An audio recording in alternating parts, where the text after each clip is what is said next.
Votre programme avec Quorum l'épargne, les spécialistes de l'épargne qui vous accompagnent dans vos projets d'avenir. Plus d'informations sur quorum.fr. C'est l'une des classes d'actifs préférées des Français qui se combine à l'un de leurs produits d'épargne favoris. L'immobilier se taille une place de choix dans l'assurance vie, et ce alors même que le marché se tend et que les institutionnels battent en retraite. SCPI, SCI, OPCI, la folie de l'immobilier dans l'assurance vie, c'est le sujet de ce Point IMO, c'est parti.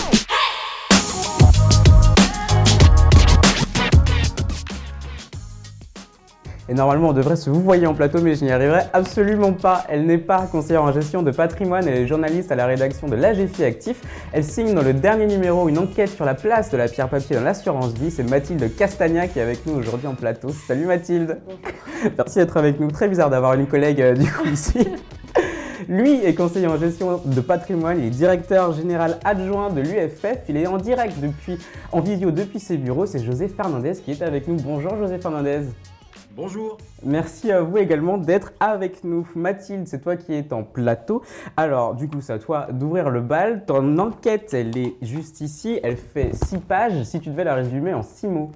6 mots, ça va être compliqué. Je peux te tutoyer, je t'en donne 3. Tu peux me tutoyer, tu peux y aller. Réconfortant, réassurance et peut-être futur. Et peut-être futur. Ah ben on est, dis donc, on parle d'avenir. Dans un instant, on va parler d'allocation et José Fernandez nous donnera ses meilleurs conseils pour intégrer les SCI et SCPI à son contrat d'assurance vie. Mais juste avant, on revient sur l'enquête de Mathilde, c'est la première partie.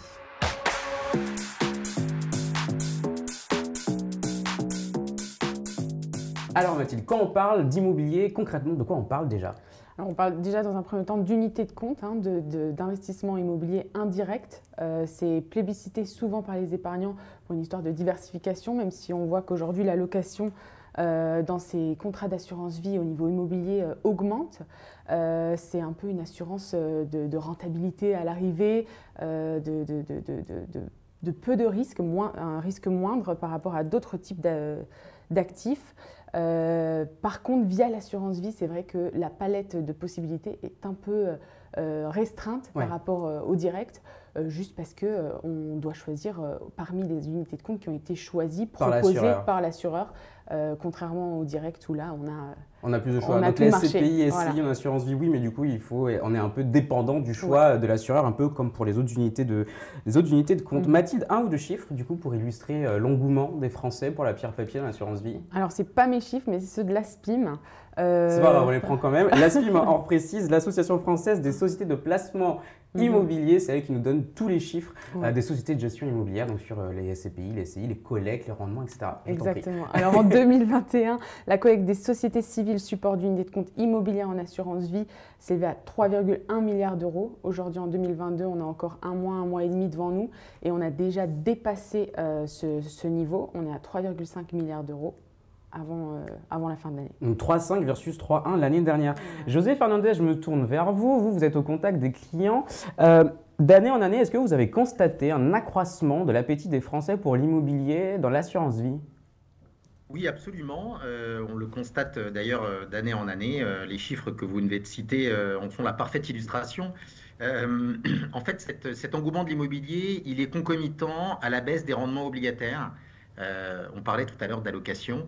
Eh bien, dans les allocations, la partie qui devait avoir le couple rendement-risque, on va dire, le plus équilibré, avec un amortisseur qui concernait les rendements obligataires, s'est retrouvé proche de zéro, voire même en taux négatif. Et donc, l'immobilier a commencé à prendre le pas dans les contrats d'assurance.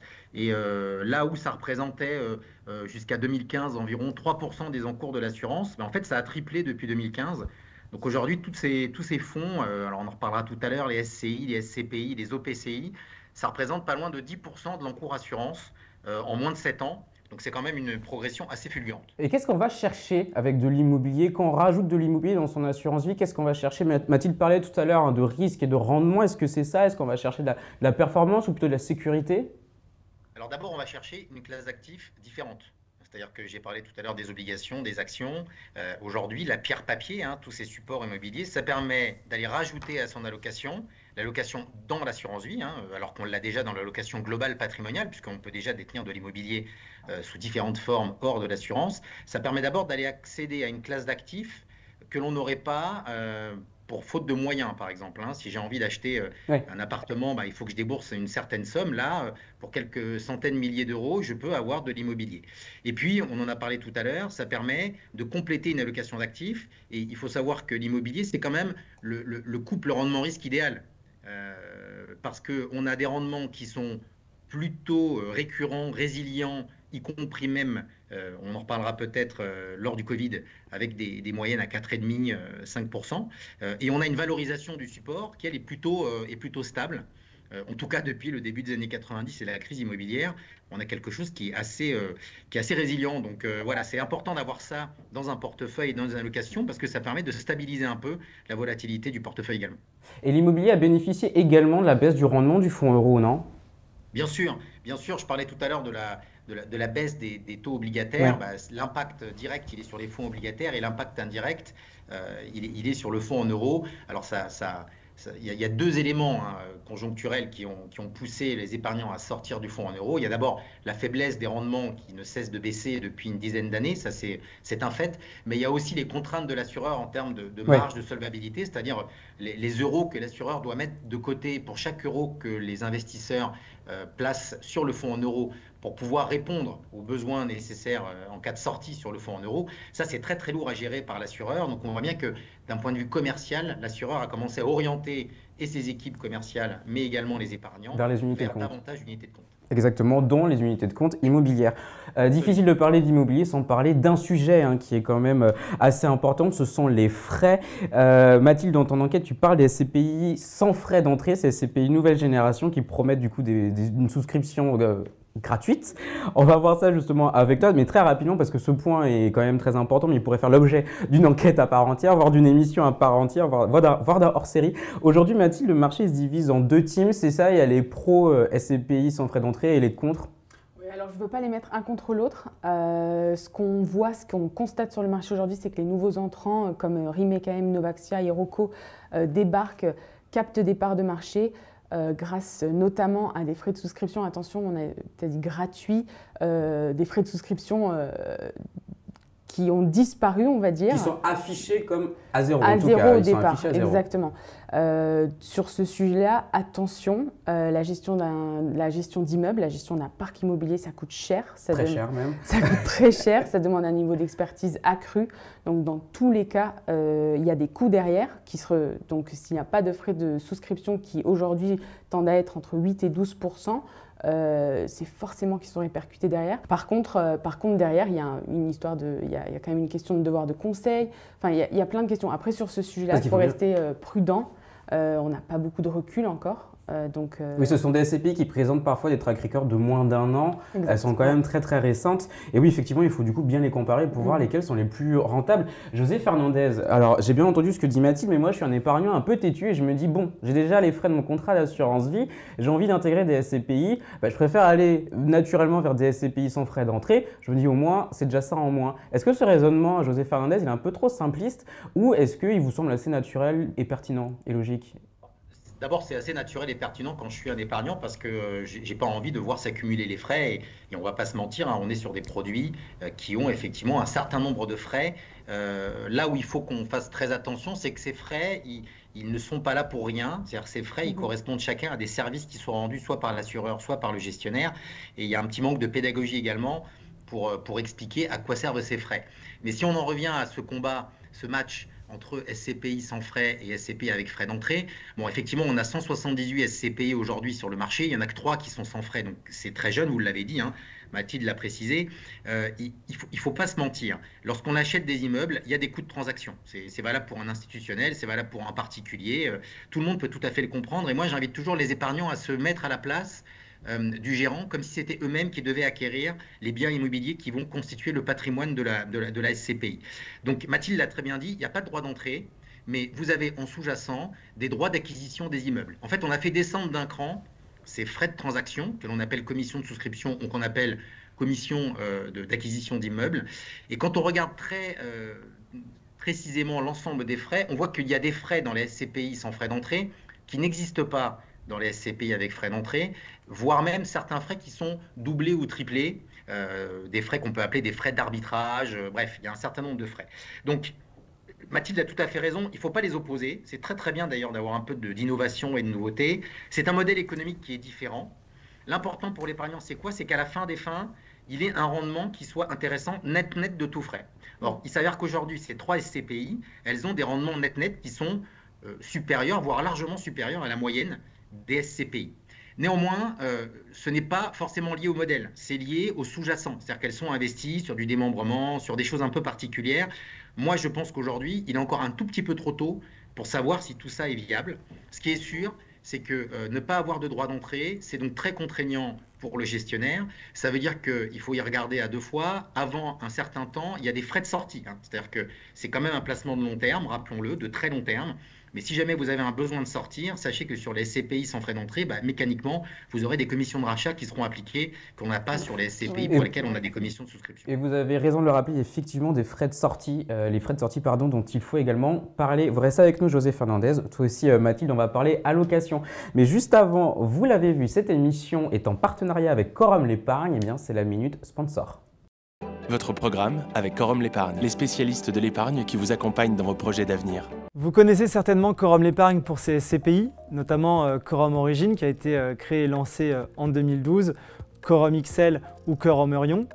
Mais Quorum, c'est également une compagnie d'assurance vie, Quorum Life, qui est le fruit de discussions et d'échanges avec nos partenaires conseillers en gestion de patrimoine qui souhaitaient retrouver nos SCPI dans un contrat d'assurance vie.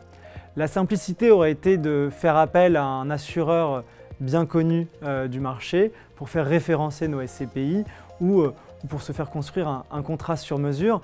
Mais chez Quorum, nous souhaitons tout maîtriser de A à Z et surtout savoir de quoi va être composé ce contrat d'assurance vie. Nous y retrouverons bien entendu nos SCPI jusqu'à 55%.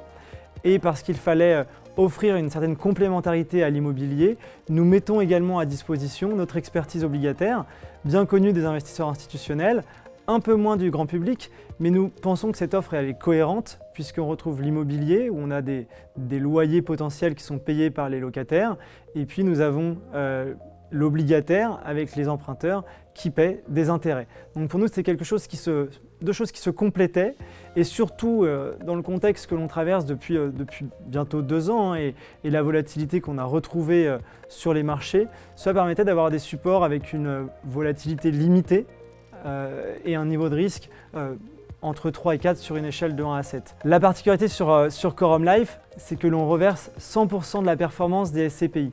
Et je m'en explique. Vous le savez peut-être, nos SCPI sont investis majoritairement à l'étranger. Et donc la SCPI paie un impôt pour le compte des épargnants dans chacun des pays où se situent les immeubles.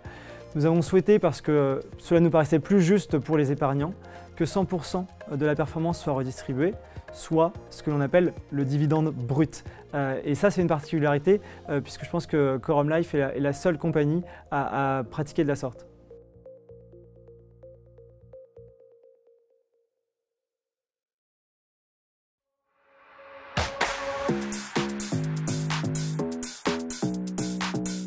Et on va maintenant parler donc allocation. José Fernandez, je me tourne vers vous. Quels sont les avantages et inconvénients à détenir des SCPI, des SCI en direct versus via son assurance vie? L'idée, c'est quoi en fait avec l'assurance vie? C'est surtout de bénéficier de l'avantage fiscal? Alors oui, sur le contrat, évidemment, c'est bénéficier de l'avantage fiscal. Alors même si la fiscalité de l'assurance a un tout petit peu été rognée, donc davantage aujourd'hui, il faut quand même bien comparer par rapport à sa problématique patrimoniale s'il y a de l'intérêt à mettre de l'immobilier dans l'assurance vie. Ça, c'est la première chose, c'est la fiscalité. La deuxième chose, je l'ai dit tout à l'heure, c'est l'accès à des montants faibles. C'est-à-dire que je vais accéder à de l'immobilier pour le montant d'accès de l'assurance. Donc il y a des contrats aujourd'hui, que ce soit des contrats Internet à 500 € ou d'autres contrats qui permettent de mettre une mise assez réduite. Et puis surtout, vous avez l'assurance que la liquidité est garantie par l'assureur. Contrairement à une SCPI que vous achetez en direct et pour laquelle, on l'a dit tout à l'heure, vous allez prendre des droits d'entrée ou des commissions de rachat, et bien là, c'est l'assureur qui va, lui, s'assurer que vous pouvez en permanence récupérer vos capitaux parce que c'est ce qui est promis, c'est ce qui est dans la promesse assurantielle. Donc c'est plus facile de revendre ses parts. C'est plus facile de revendre ses parts parce que l'assureur, c'est lui qui finalement va racheter ce que vous vendez et il va trouver un autre porteur. Dans les inconvénients, on avait d'abord un loyer moins important. En gros, l'assureur, on va dire, vous distribue 85% des loyers Et ces 15% qu'il garde, c'est justement pour lui permettre de gérer la liquidité, parce que ça a un prix, évidemment. Donc le rendement est un peu plus faible? Le rendement d'une SCPI en assurance vie est un peu plus faible que la même SCPI en direct? Absolument. En général, l'assureur se garde une certaine marge sur les loyers parce que justement, lui, il doit pouvoir faire face à l'ensemble des rachats. Et donc, c'est assez normal que en fait, la répartition du loyer se fasse en grande majorité pour l'épargnant, mais un petit peu également pour l'assureur, même s'il y a quelques variations en fonction des assureurs. La deuxième chose, Mathilde l'a dit tout à l'heure, c'est qu'on a une offre très limitée. Je le disais, on a 178 SCPI. Voilà, vous n'avez pas toute l'offre de SCPI dans les contrats d'assurance vie. Donc ça veut dire que si vous cherchez une thématique particulière, vous n'êtes pas sûr de la trouver dans les contrats d'assurance, même si ça a quand même tendance à beaucoup se démocratiser. Vous ne pouvez pas l'acheter à crédit. Alors il y a un des intérêts majeurs également de la SCPI quand vous n'avez pas les capitaux disponibles, c'est de pouvoir faire une acquisition à crédit et de pouvoir potentiellement créer du déficit foncier comme si vous achetiez un bien immobilier en direct. Là, vous ne pouvez pas le faire. Donc, je le disais, c'est la stratégie patrimoniale et les besoins patrimoniaux qu'il va falloir interroger en premier lieu. Et puis, en règle générale, c'est un peu plus technique, mais on n'a pas de possibilité de démembrer la SCPI dans le cadre de l'assurance vie. On peut acheter de la SCPI démembrée, mais on ne peut pas faire le démembrement nous-mêmes. Et donc, encore une fois, parfois, on a cet outil qui est assez puissant, qui n'est pas exploitable en fait au sein de l'assurance. Et donc là, on parle des SCPI, mais il y a aussi les SCI, les OPCI. Alors dites-nous, pour commencer, on commence par quoi? Les SCPI, les SCI, les OPCI? Alors, c'est trois formes d'unités de compte immobilière, mais qui sont assez différentes. La SCPI, c'est, on va dire, la partie pure. C'est-à-dire que j'achète de l'immobilier physique. La SCPI, c'est statut, c'est je vais me constituer un patrimoine immobilier physique. Et donc, dedans, je n'ai que des immeubles. La SCI, c'est un peu le fonds de fonds immobilier. C'est-à-dire que la SCI, elle peut investir dans la SCPI, elle peut investir dans de l'immobilier en direct, mais elle peut aussi investir dans des SCI et dans des OPCI. Donc en fait, vous avez la capacité d'avoir un véhicule qui va davantage diversifier ses investissements et donc qui va peut-être davantage être tout-terrain en fonction des évolutions des différents marchés immobiliers sous-jacents.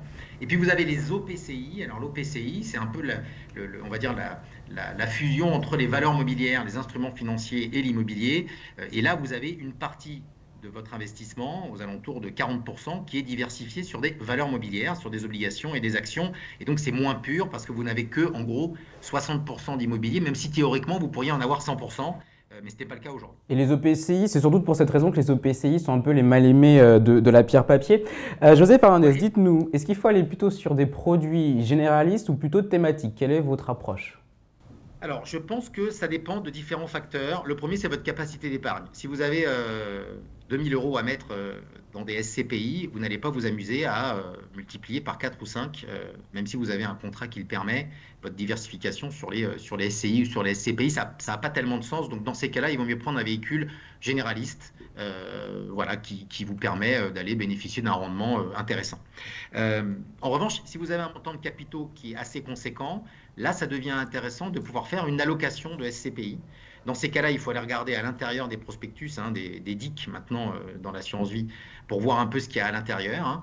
Et c'est intéressant de bien complémentariser les acquisitions sur les SCPI ou les SCI pour être sûr d'être le plus diversifié possible sur du bureau, sur de l'habitation ou sur d'autres types de thématiques. Et puis le dernier élément, c'est justement la thématique. Vous avez des SCPI généralistes et de plus en plus de SCPI thématiques. Donc là, en l'occurrence, si vous voulez aller chercher, on va dire, des secteurs que les grandes SCPI généralistes ne couvrent pas, il va falloir diversifier un tout petit peu et aller chercher d'autres supports. Quelle thématique vous aimez bien, vous, justement, en ce moment, José Fernandez? Alors, nous, on aime bien, alors on est un peu comme nos camarades, c'est pas très original, mais sur le Grand Paris, d'abord parce qu'on a un désenclavement d'un certain nombre de villes franciliennes qui font que on a une dynamique locale qui est en train de démarrer. Et donc, il y a pas mal d'opportunités à voir là-dessus. Donc ça, c'est très intéressant. Là, on est plus sur le niveau local et opportuniste, sur le plus grand projet, on va dire, européen, urbain de ces dernières années. Évidemment, la diversification géographique. On a l'Europe. On voit que certaines SCPI commencent à aller au-delà de l'Europe, au niveau monde. Donc ça nous intéresse pas mal. D'abord parce que la fiscalité est très intéressante sur les SCPI, en particulier allemandes, et aussi parce que ça nous donne des rendements qui sont intéressants sur des marchés qui sont des marchés hors France.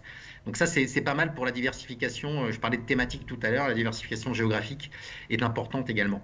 Bon, la santé, parce que ça reste voilà, une thématique forte de ces prochaines années. On a le vieillissement de la population, on a des besoins de proximité parce qu'on voit bien qu'on va de plus en plus être médicalisé à domicile. C'est un secteur qui est en pleine mutation. Donc voilà, ça nous intéresse pas mal. Et puis on a deux autres secteurs, alors qui démarrent plus ou moins, mais on a le secteur de la rénovation. Le Covid a complètement rebattu les cartes des bureaux. Donc on voit qu'on a des opportunités à faire de la rénovation de bâtiments, et donc on a des beaux rendements à obtenir. Et puis la dernière thématique, c'est la logistique. C'est un marché en plein essor, c'est un marché qui est complètement corrélé au e-commerce et puis à tous les sujets de relocalisation dont on parle avec par exemple les sujets de climat. Il y a des rendements très intéressants et ils sont indexés sur l'inflation, donc voilà. Ouais. C'est des thématiques assez intéressantes. Alors justement, Mathilde José mentionnait la santé. Dans ton enquête, tu le dis bien, les gérants sont en train de se positionner, de prendre le gros virage de la santé. Oui, il y a une vraie évolution du patrimoine, même si, faut le dire avant même de passer à autre chose, que le bureau demeure la principale classe d'actifs dans l'immobilier. Ça reste la star des SCPI. Exactement. Mais oui, effectivement, il y a une vraie évolution du patrimoine. Ça se dirige de plus en plus depuis 2-3 ans vers la santé. La SPIM parlait d'une augmentation de 69% des fonds vers de la santé, donc comme des cliniques, des EHPAD, des résidences seniors. Voilà, exactement. Il y a des vrais sujets là-dessus, je pense. Ouais. Ok. José Fernandez, cette émission était consacrée à l'assurance vie, mais en même temps, on parle d'IMO, on parle d'investissement à long terme, et donc logiquement, on a envie de penser aussi à l'épargne retraite. Est-ce que l'immobilier a une place à prendre aussi dans l'épargne retraite, dans les PER des Français ? Je pense qu'elle a déjà commencé à la prendre. Alors vous avez raison, c'est tout à fait cohérent. Mais c'est encore limité. On épargne retraite très long terme. C'est plus limité que la place de l'immobilier dans l'assurance vie. Alors, ce qui est normal parce que le PER est aussi récent. Plus récent. L'explosion, vraiment, elle date de la loi Pacte. Donc, on ne peut pas dire qu'avant, les PERP et les Madelins avaient une position dominante. Là, on sent bien que c'est en train de changer. Le PER est en train de prendre sa place. Il est tout à fait cohérent de mettre de l'immobilier dans un PER parce qu'on a deux solutions qui sont de très long terme. Et en plus, on est quand même sur un couple rendement-risque, je le disais tout à l'heure, qui est assez intéressant. On voit fleurir les propositions du C immobilière dans les PER. Donc, il est clair que ça va prendre le même virage que l'assurance vie, à n'en pas douter. Mathilde, tu es d'accord? L'immobilier, c'est la future star des PER des Français? Oui, je pense que c'est vraiment un sujet en devenir. En plus, j'ai beaucoup d'espoir pour la génération qui arrive, la génération qui prépare sa retraite, en pleine discussion en ce moment, la réforme des retraites aussi, avec une génération qui est certainement plus éduquée, plus sensibilisée sur ces sujets. Donc, je pense qu'il y a vraiment une carte à jouer pour le marché. Eh bien, carte à jouer, ça sera le mot de la fin. Merci Mathilde d'avoir été avec nous. Tu reviens quand tu veux. En plateau, tu sais où est le plateau. Merci à vous également, José Fernandez, d'avoir été avec nous. Et merci à vous de continuer à nous suivre à chaque émission pour lire l'enquête de Mathilde. Ça se passe dans le dernier numéro de la GFI Active qui est juste ici. Ça se passe sur notre site internet pour pouvoir le recevoir et pour vous abonner à notre magazine et suivre toute l'actualité de la gestion de patrimoine. Portez-vous bien, je vous dis à très bientôt pour un prochain Point Immo.